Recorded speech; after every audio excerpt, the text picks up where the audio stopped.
Yeah, this is such a sad story. In fact, we just passed by this location where this whole thing unfolded, and there are several police officers there still at this time because this is an active investigation. But even though it is still an active investigation overnight, NYPD shared some details about it. So here we go. Here's what we have at this time, at this hour. Officers from the 101st Precinct were called to an apartment building on Nabioki Street just around 12:30 this morning. That call was about an altercation between a father and his son.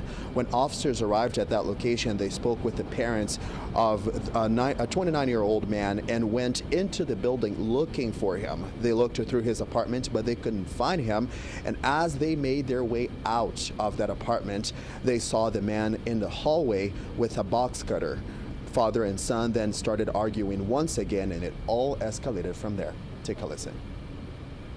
The officers gave multiple verbal commands to the male to drop the weapon as they attempted to de-escalate the situation.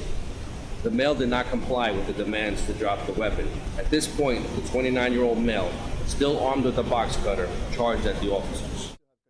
Before.